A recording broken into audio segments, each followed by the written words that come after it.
Okay, so we're going to start with our first session of actually working on counter conditioning.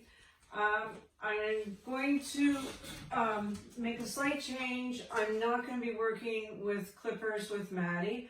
Maddie has done clippers. I know she's okay with the appearance of clippers. And so what I'm going to do is I'm going to use a Dremel instead. I'd like to switch my dogs over to using the Dremel instead of the clippers because I tried one of my dogs earlier, Annie, my oldest dog, and she was real happy with the Dremel. Much happier with the Dremel than the clippers, and I was happier too. I didn't feel like I squeezed those clippers, you know, you're never sure whether you're going to be too short or not. Dremel seems to be a little less nerve-wracking for us. It, you know, personal choice. And it doesn't matter whether it's a Dremel or the clippers, you go through this whole procedure the same way. So I'm going to pull the Dremel out, I'm going to turn it on, and I'm going to feed my dog. If she has a positive reaction to them, that's great. Even if she doesn't have a positive reaction, she doesn't look at me going, that's great, where's the food?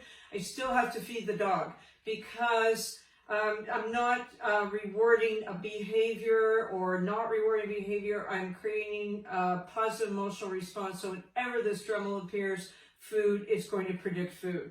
So here we go. I got the Dremel. Hi, Mads. I'm going to turn it on. Maddie looks totally less than thrilled. So I'm going to move it a little bit further away. And now that she's noticed it, I'm going to offer some food. There you go. So I'm just keeping the Dremel far enough away that she seems kind of okay with it. She's not thrilled, but, you know, not running away either. And there we go. So Dremel predicted food. Dremel's gone. Food is finished. One thing I didn't mention in the intro video is that you don't want to do this as a quickly repetitive exercise. So I don't want to immediately show the Dremel again and then feed, and then immediately show her the Dremel again and then feed. I want to leave some space in between the repetitions. So it makes it really obvious that the Dremel is the predictor of the food. If you repeat these activities too quickly, your dog might get confused as to what's coming first, the food or the Dremel. So it's not rapid fire. I want it to be random. I want to leave a time between it. I want it to be a little bit more real life, and I want to make it very clear that the appearance of the Dremel predicts the food. So I've talked enough. I've left you some time to think about it. Now it's going to be very clear to you that this Dremel is going to predict food. So she's not totally thrilled. Again, it doesn't matter. I'm just going to move it far enough away that she's okay. She didn't run away. She didn't hide under the table. And the Dremel predicts food. No matter what Maddie does, the Dremel predicts food. Good girl. Nice. Oops, go get that one. And it's predicting super high value food. This is rollover. Maddie loves rollover. It's like junk food for dogs. There we go. I'm going to turn it off. There. All right. So again, I'm going to leave some random amount of time between. You know, I could sit here at the table and work on the computer. I could go over to the counter and fiddle around over there.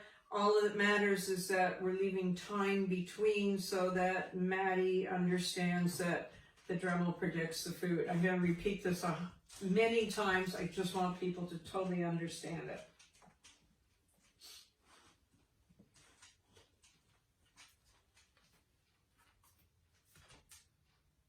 All right, so we're going to do it again.